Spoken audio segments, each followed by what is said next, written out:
I had reached my limit in the mentally exhausting days of being pressured by my mother-in-law. I can't take it anymore. I want to go back to my parents' house. When I said that, my husband approached me with a cold expression. Well then, let's get a divorce. There's no point in supporting someone like you. What on earth is he saying? After that, both my mother-in-law and husband fell into a complete breakdown. My name is Blair. I'm 35 years old and work in an advertising agency. I had been so focused on my work that I hadn't had any opportunities to meet someone. Blair, you're already 30. Have you thought about getting married? Yeah, but I'm not really interested in that kind of thing. At that time, my parents gently urged me to consider marriage. However, I purposely avoided having any interest in marriage back then. I lacked confidence in myself when it came to romance. In fact, I had become quite timid when it came to romance.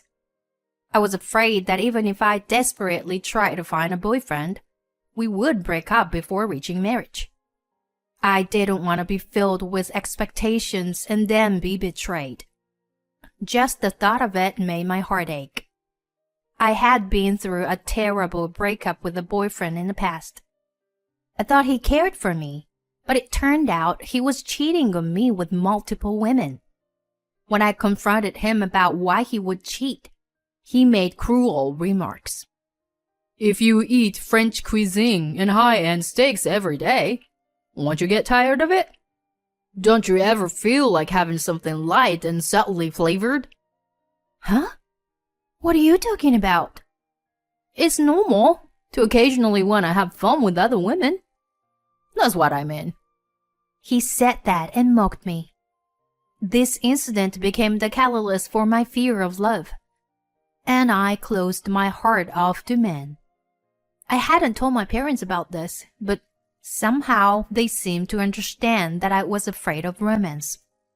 In reality, I wanted to have a proper relationship, get married, and make my parents happy. But I couldn't take that first step easily. Amidst all of this, one day, I had a fateful encounter. It happened at my workplace.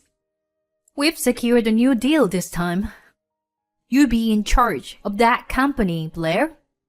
Upon hearing that from my boss, I went to introduce myself to the new client. Nice to meet you.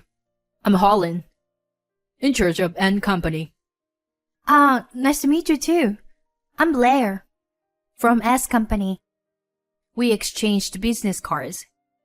And in that instant, I fell in love at first sight with the man who was my counterpart.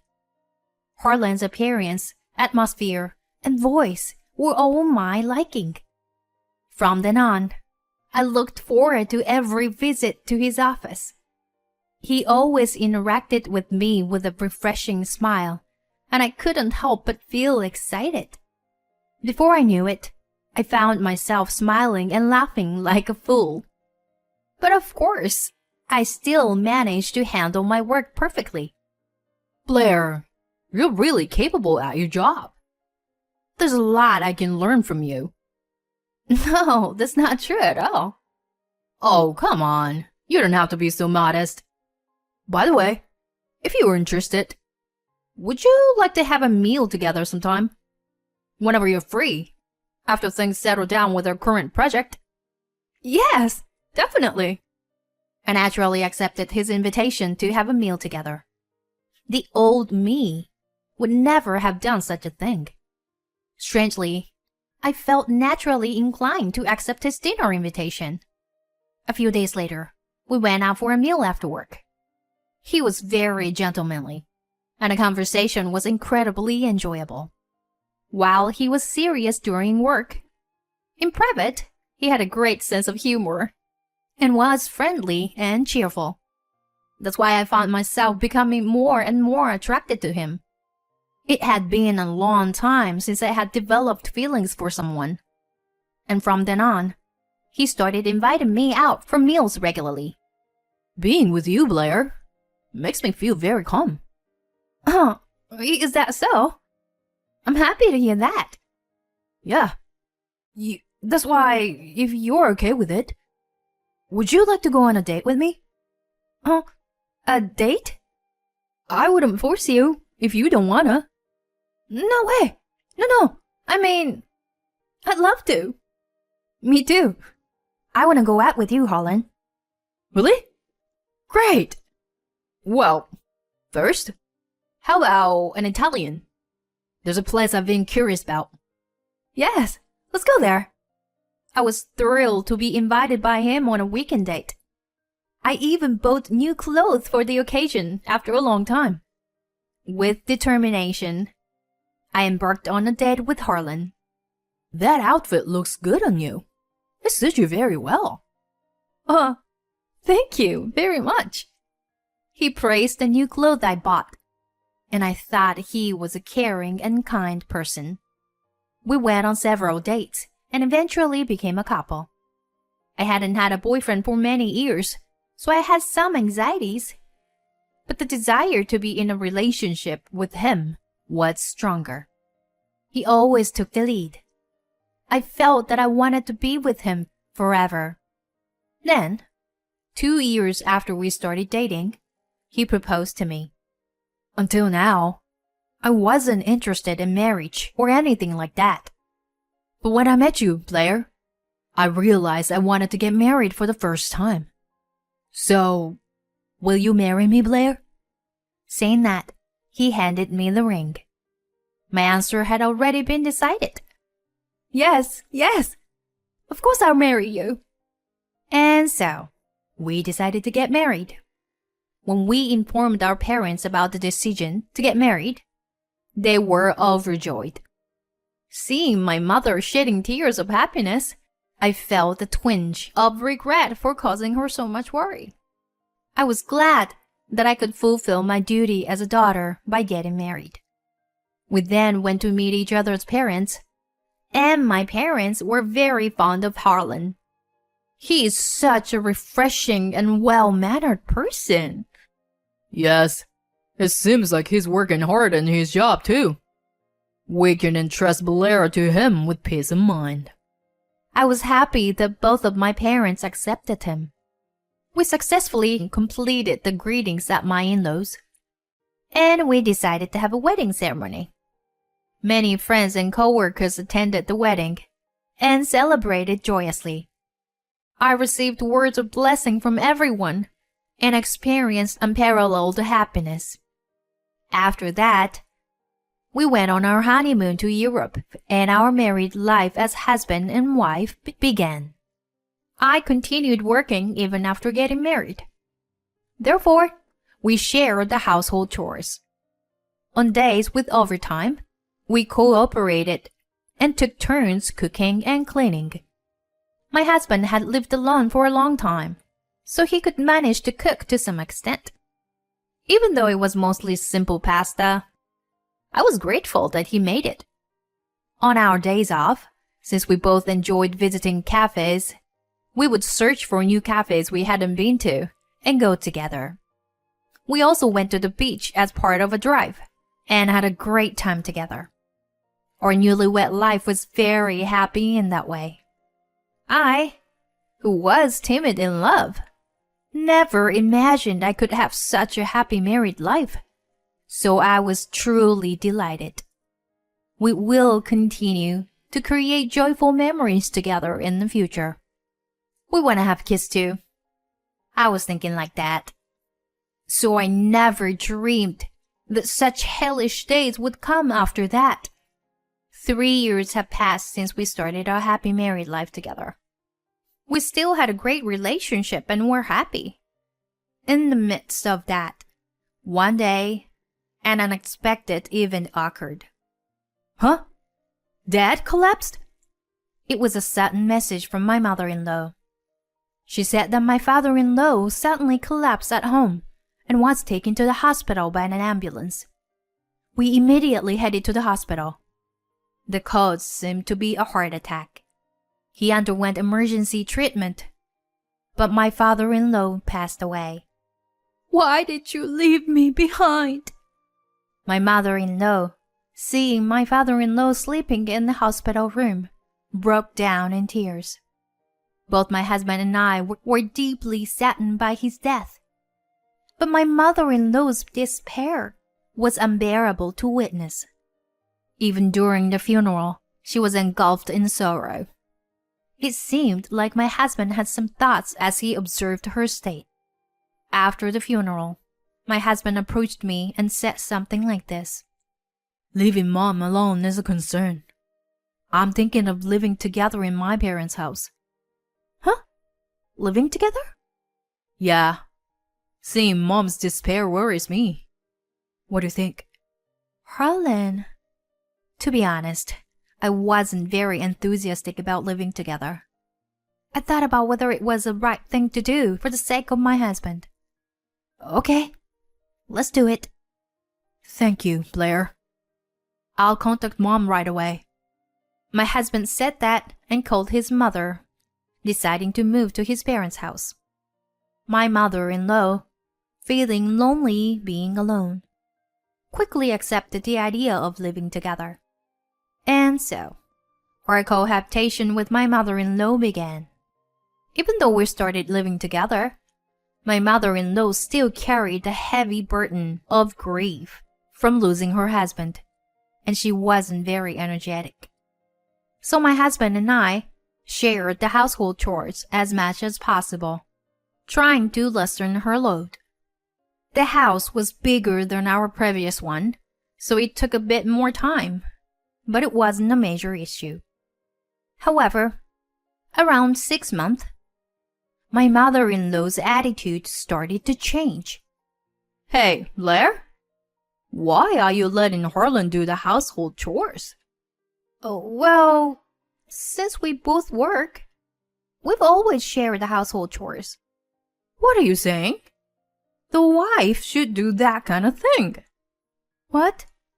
And what do you mean by saying you've always shared the chores? Have you been making him do the chores all along? This is unacceptable. My mother-in-law started shouting like that. From now on, I absolutely won't let Harlan do the household chores. You will do everything.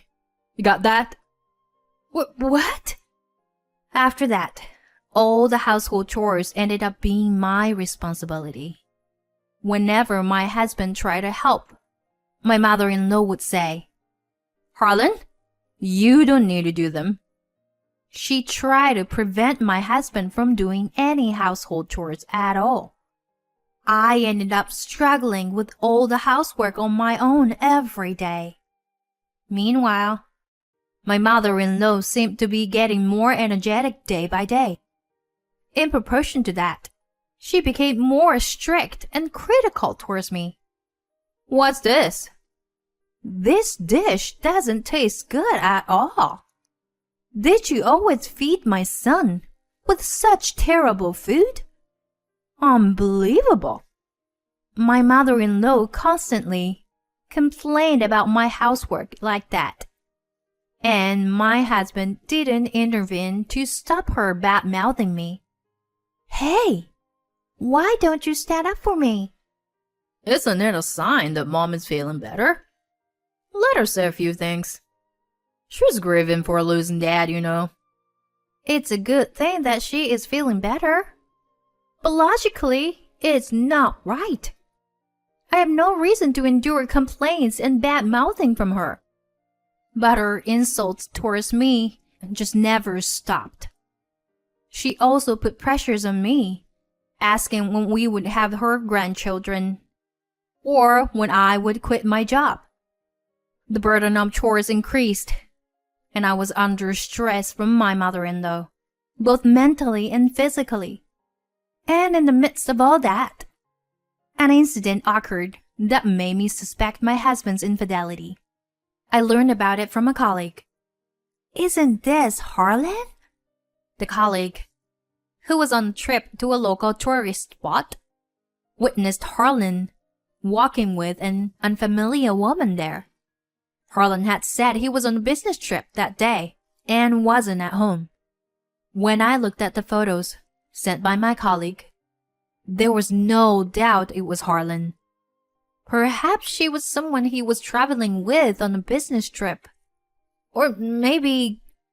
But the casual clothes they were wearing and the way they walked arm in arm left no room for doubt. It was clearly not related to work. I felt an overwhelming sense of despair. My husband was cheating on me. He had betrayed me. So this is why he didn't stand up for me against my difficult mother-in-law. I couldn't live together with him anymore. I decided to hire a private investigator. I decided to gather evidence of my husband's affair. The evidence photos quickly piled up, and preparations for divorce proceeded rapidly. Meanwhile, my mother-in-law's verbal abuse towards me continued. Or rather, it got even worse. My husband still didn't do anything to stop it. He simply had no interest in me. I guess he was too preoccupied with his affair partner. Amidst busy work and household chores, I managed to find some time and finally completed the preparations for divorce with the help of a lawyer. Every day I was mentally cornered by my mother-in-law, and I had reached my limit. One day I called my husband and said, "I can't take it anymore. Please let me go back to my parents' house. Your mother's attitude towards me is just too terrible." Upon hearing this, my husband responded with a cold expression. If that's what you want, then let's get a divorce. There's no point in supporting someone like you. I've been frustrated, with the fact that I have very little money to use. I couldn't understand what he was saying. I earn my own money, just like him. My salary is not any less than his. Furthermore, I do all the household chores. In an instant, my remaining love for my husband vanished. Well, there was no other choice but to divorce, especially considering his affair. Fine, let's get a divorce. My husband was surprised by how readily I agreed to divorce. There was no reason to hesitate anymore. The following week, I immediately began the divorce proceedings. I started packing my belongings to return to my parents' house. That's when my mother-in-law said, "Did you decide to get a divorce by any chance? I always thought that a woman like you wasn't a match for Harlan." She continued to belittle me, even now. And my husband joined in and laughing alone. Yeah, you're right, Mom. I'm glad that the divorce is happening. Ignoring the two of them as they laughed, I left my in-law's house.